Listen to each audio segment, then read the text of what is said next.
All right, what's going on, everybody? Good morning, Baldhead. How are you doing? How's up things up in there in Ottawa? I'm Jay here. Welcome back to the daily drop of the Coffee Q&A, your resource for coffee talk for home enthusiasts and professionals alike. I'm Jay, your host, and as always, we're here most every weekday morning at 10 a.m., at least for the time being. And how's it going? Hope it's going well. Today, we're going to go into what we're doing with this. What am I saying? I'm trying to speak too fast from my thought. So in Tokyo, there's a department store called Tokyu Hands, and Tokyu Hands is kind of like a department store for the home and for personal stuff. So they've got things like a stationery section, they've got luggage section, they've got travel, they've got bags, they've got home goods, crafty stuff, tools, paints, everything you want, kind of like for your lifestyle, I guess is the best way to describe that. Um, and they have kitchenware and a lot of cool stuff. And every time I'm in Tokyo, I always go to Tokyu Hands because it's a wonderful place to visit. There's several around the city, and I tend to go a little bit crazy. Oh, thank you, Vaulthead, for that. It is the one that's a good reminder. I totally slipped my mind. This is the 100th episode of the Coffee Q&A, so very special event, and that's why I wanted to share this particular brew with you today. So in Tokyu Hands, they have a coffee section, which for coffee people, it's unlike anything you've ever seen. Like, you may have gone to your local coffee shop and they had a bunch of gadgets. You may have gone to a really cool coffee shop that has a lot of gadgets for coffee making. None of them rival what Tokyu Hands has. It's just out of control. And the only place that I think has more coffee stuff that I've ever seen in one place is also in Tokyo on a place called Kappabashi Street, which is known as Kitchen Street in the Asakusa area, which is a place called Union Coffee. And it's essentially 3 stories of coffee gear. Now, Tokyu Hands has coffee gear for the home. Union has coffee gear for the home, for the professional, and anyone in between. That's truly out of control. So Tokyu Hands is out of control. Union is just way out there, right? So I'm at Tokyu Hands, and every time that I go there, I'm always buying. Like, I can't help it. It's just like I have to buy stuff, and so that's where I got the origami this time. And prices there tend to be a little bit better because they're not shipping it across the world, right? You're shipping yourself. So this time I picked this up. I've always been curious about these brewers, and they've been out for a good 10 years or so, but I never really got around to getting them. And I thought, you know what, let me go get this. When you see the price here, and it says 4950 yen, right? 4,950 yen, which, when you look at it, like, well, that seems like a lot. But really, in the old way of thinking, with old exchange rates, that's about $50. You're like, maybe it's a little bit too much.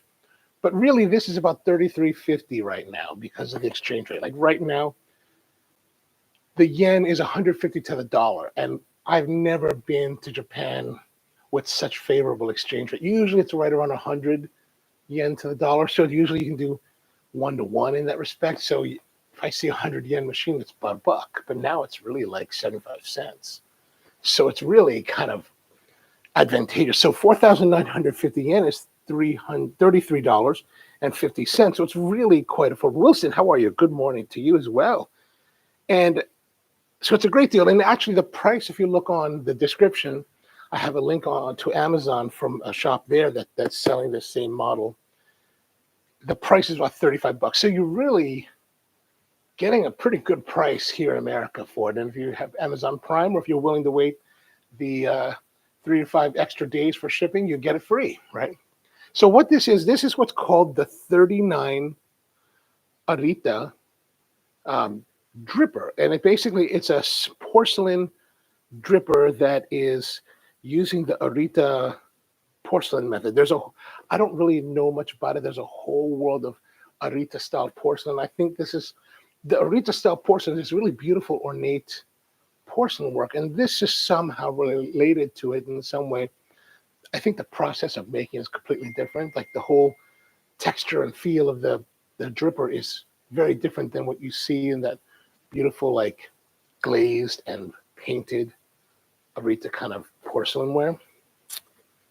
But we're going to get into it now. I have not opened this up since I looked at it, and there is a bit of tape here because the clerk, when she packaged it, she taped it. I don't know if this is. Oh, it's just a I was concerned that it was some kind of, like Scotch tape that would stick to it, but evidently not, which is a big plus.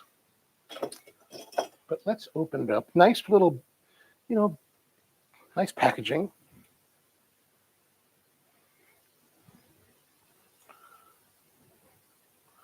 Oh, and I'm totally destroying that. Am I?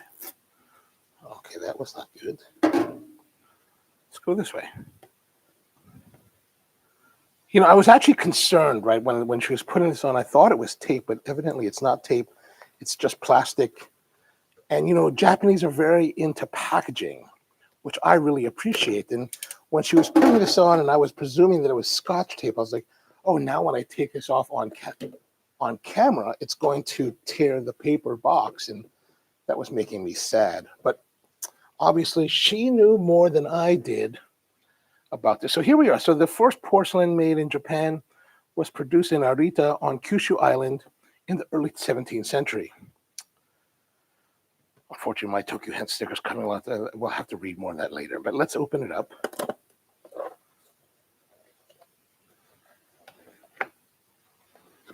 Sarah filter. So here it is, Sarah filter. Zoom in a little bit more for you. So a little booklet about how to brew with it. So it comes with some kind of stand for it, and you put it on here on your cup, and you brew directly into it. So that's kind of nice, and you can, use any kind of stand that you want. In this case, they're putting it inside a V60 cone, a glass V60 cone. We can try that too if we want. We'll see what comes with it. Talks about water. So the thing about this is that it's some sort of ceramic mesh that allows water to permeate, liquid to permeate, but it holds back all of the sediments and particulates.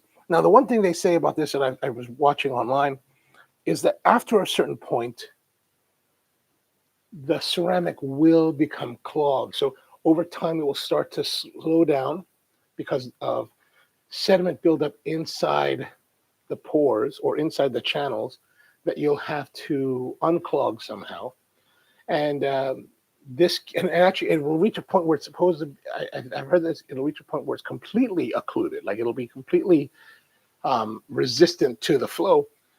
So then you have two major ways of doing it. To take the whole porcelain thing, put it in boiling water, maybe with a little bit of acidity. I think there's like baking powder a little bit, and you boil it for 10 minutes, and that will boil off and loosen the particulates and unclog the filter. Another way of doing it is to put it over a flame and burn it all away. There's some videos online in case you're interested. I wasn't really sure exactly which is the way to go with that, but we'll see. So what else do we have in the booklet here? We've got, you can use it to filter alcohol somehow. I don't really understand. I can't read Japanese at all anymore. And tea, you can do the same thing with tea. I don't know if you could go between the two. I don't know if that'd be, I think you'd probably want to have, one that you dedicate tea or coffee. Otherwise, I think because there's sediment being held inside the pores, it's going to flavor either way. Oh, here's maintenance. So I guess starting out, we should tap out whatever residue might be in the thing, and then rinse, and then brew.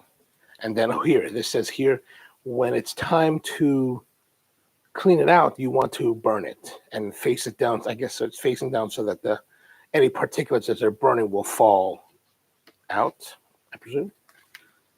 A little bit of product. So it does come with a little ring. All right, excellent. Let's get into, here's the ring. So this ring, very pretty. Nice porcelain ring here, heart shape. That's nice. 39, which I believe is the brand name, made in Japan. Put that to the side, and then let's get to our ceramic filter. Oh, there it is, nicely packaged. The nice thing with the Japanese, they're very much into nice packaging, which I really appreciate. It gets a little bit over the top though when you're at the stores because they really take the time to package, and you're like, oh, I hope I'm not in a hurry. So you can feel the difference. So it doesn't feel like porcelain. It feels like sandpaper, right? If you can imagine like all sandpaper, that's kind of how it feels to my fingers. But as you can see here, you can definitely see the porosity. Let's not see if there's anything coming out. Nothing really is coming out of it, which is cool. Let's put this to the side. We're going to get our brewer. We're going to use our ring. Now the ring has it's raised or channeled so that hopefully, well, it doesn't fit so well on here. Sort of, but it's not perfect. And that sits in as thus, which means that it sits like this. Right. Now, it's not perfectly straight because of the way this thing is. Now, if we use the V60 and we want to put it in, it will, it does seat well into the V60. So if you want to use the V60 as a holder, you can. And maybe just because this one is a little bit wobbly, perhaps we'll do it this way just to contain it. I would hate to drop it and break it right away. So first things first, we want to rinse it with hot water.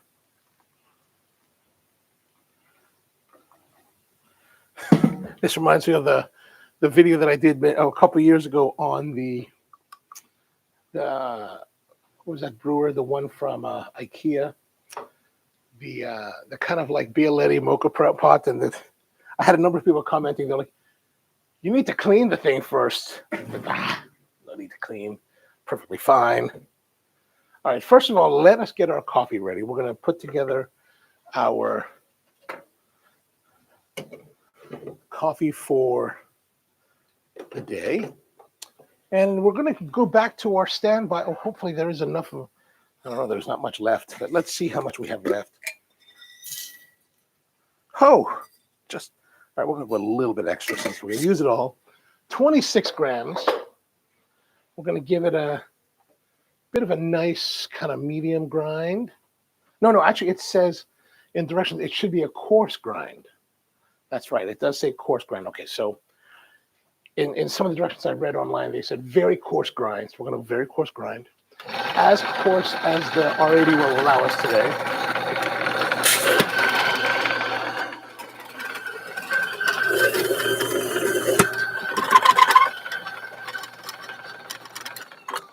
So here is the coarseness. And I don't know, you know what? It seems like a cop-out to go. Is there a way to fit this on here better? I'm going to put it right there like this. I'm going to take that out. I'm just going to go in with that.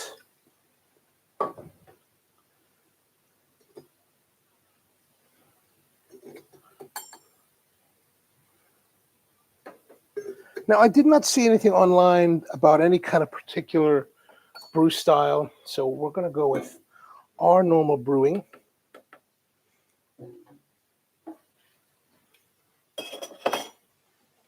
Heat that back up just a little bit more. Mom's with us. Good to see you, Mom. How's everything going? And Baldhead says, I think they say coarse because the typical home grinder will generally be too many fines. Ah, gotcha. That's probably true. That's probably very true. All right, so we got a little bit more boil off of this.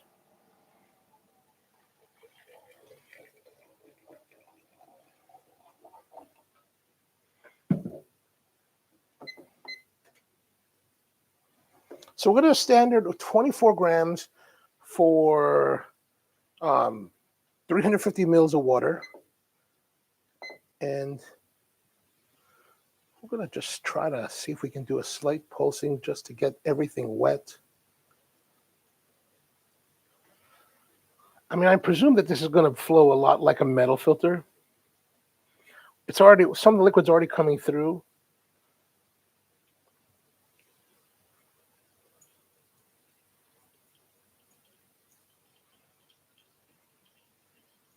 I mean, we are past 25 grams. 30 seconds now, 45.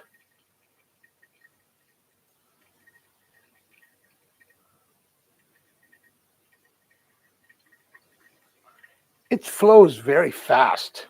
Wow. I mean, I don't know if that's a good idea to use. I guess you want to use coarser because if it's going to hold the particulates in the mesh of ceramic, then it's probably better to have it coarser. But our flow rate seems, well, 1 minute, 114 grams. Maybe it's not that fast. Let's see. It just feels like it's fast. Maybe because, I'm only pouring just enough to wet every ground at a time. But it doesn't really have much resistance in that respect. Yeah, too many fines for the ceramic filter, so it'll clog. Yeah, I'm definitely thinking on the same wavelength as you there.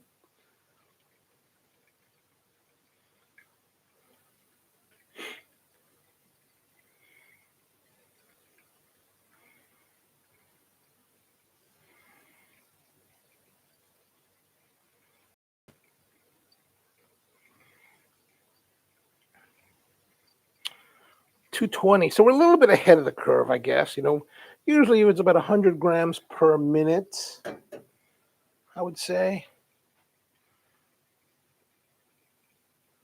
We could slow down, but then we're not really changing the extraction, or we're not getting extraction. So we'll just keep going.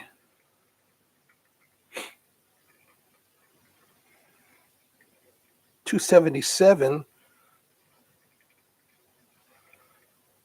289.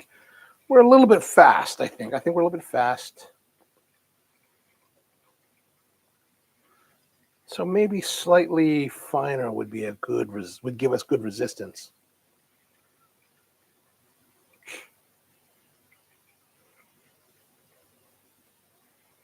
See, we're already 350 and only at 247. So yeah, definitely on the faster side. All right, 352. 3 minutes now. We're pretty much done at 306. We'll just say 310 for good measure. All right, and then now for the cleaning part. How do we clean this? So basically, I guess we'll just take this, dump it out like that. Now, what I'm thinking is because we've got it's a porous thing, right? So if I turn this over, you see that? You can kind of see it there. You can kind of see it here in the corner. But I'm going to pour that through. So it is flowing out like that. Look at that. Now, this is not prescribed. Whew, that's good. That's good. As you can see here, it's not fully rinsed, but a lot of it has been rinsed out. So that's a really good thing. Let's turn that back here. Oops. There's our heart. Put that aside again. Maybe we'll come back and rinse this out without it being so cold. Without being so hot. I'm going to stop that timer. Reset that for tomorrow. All right, let's have a look at our elixir.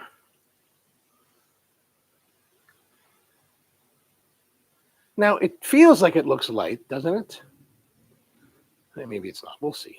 We'll see. How's our clarity on this thing? So, from my perspective, with the light hitting it, refracting through it on my end, it looks pretty light. It looks fairly light. It looks nice. It's clean, relatively clean. It looks okay. It looks slightly cloudy. There's going to be probably some sediment that gets through, maybe. Maybe what I'll do is I'll have to wait and see if there's any kind of settling happening. Actually, nice warm nose tones, like, warm woodiness, earthiness.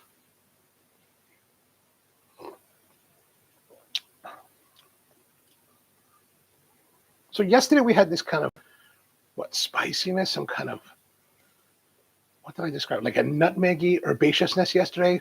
Last week it was really kind of bitter on the forward. This one is a little bit different. It's a little bit sweeter. You can still taste some of that light there's a light herbaceousness, but more sweetness on the tongue.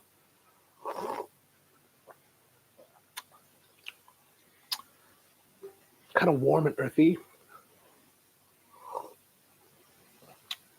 Medium bodied.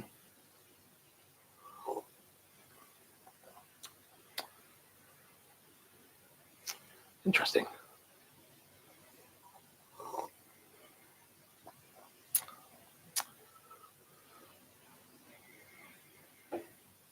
This is the last taste of our roast of the Peru Churumpampa. Kind of sad to see it go. Not really. I've got more. I just roasted a whole bunch yesterday, so. Yeah, now that as it's cooling, it's getting sweeter. So there is a difference in the way that it impacts the flavor compared to the other brew methods, like the different AeroPress methods that we've used. Yesterday we used the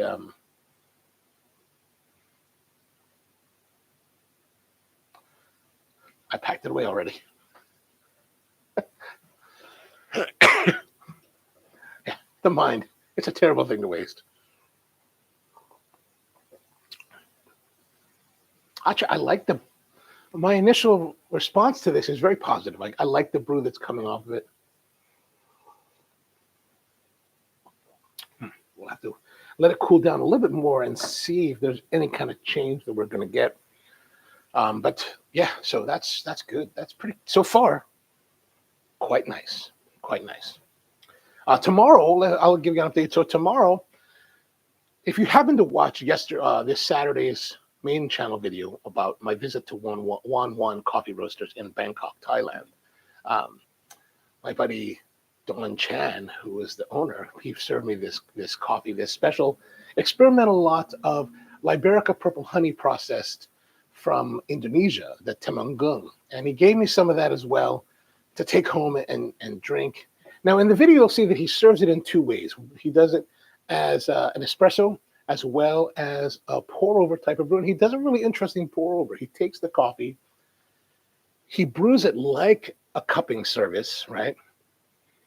But then takes it and pours it into a pour-over. I think he's using one of the flat bottom, kind of like a Kalita 185 kind of porcelain brewer.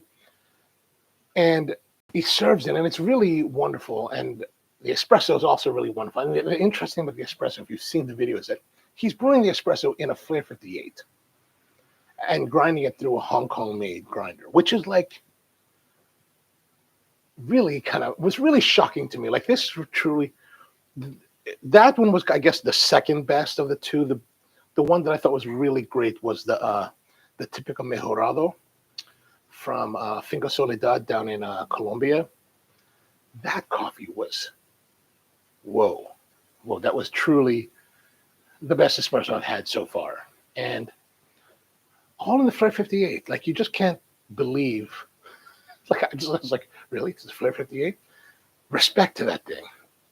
So, if you have the chance to see it, but either way, tomorrow we're going to do the tasting of the Temanggung, and we're going to do it in the cupping brew pour over method that he uses, because it's actually something that I had forgotten about until I was editing the video, and I was like watching the video, and I was like, interesting. So we're going to try that tomorrow, and that should be a good one. That's what we'll do tomorrow. We're going to do that tomorrow, and then that'll be the last one for this week, because it'll be Thanksgiving on Thursday, and then Friday, who knows? And like I said yesterday, we're going to run. The plan right now is to run the Coffee Q&A live stream daily, weekday dailies until November 30th, and then, or at least, I don't know if the 23rd is on Thursday, that means next Thursday after that is the 30th, and so whatever, we'll end on that Friday, and then we'll take a hiatus until, because then I'm going to start to really tear this place apart and take it all down. And then eventually I'll post videos about that to the main channel, just just kind of updates what's going on. Oh man, you know what? As it's cooling now, sweetness is definitely dominating the cup. I think I'm liking this version of this coffee the most. The sweetness is very dominant now. It's got medium bodied, kind of juicy notes. It's sweet enough that it kind of hints at being fruity, but I wouldn't necessarily describe it as fruity. That herbaceousness is really diminished and if not outright gone. Huh. Now I'm gonna have to play with this a bit more, but this first brew with the 39 Arita, this type of porcelain ceramic, sandpaper brewer, is actually very promising. I'm very curious now to brew more with it and see what kind of results will this have. Will this really be a kind of brewer that will give greater sweetness to your brews, or not? I don't know, but more investigation will have to happen. But after we move, because once I clean this and dry this, I'm going to pack it up and put it in one of our boxes to ship out of here.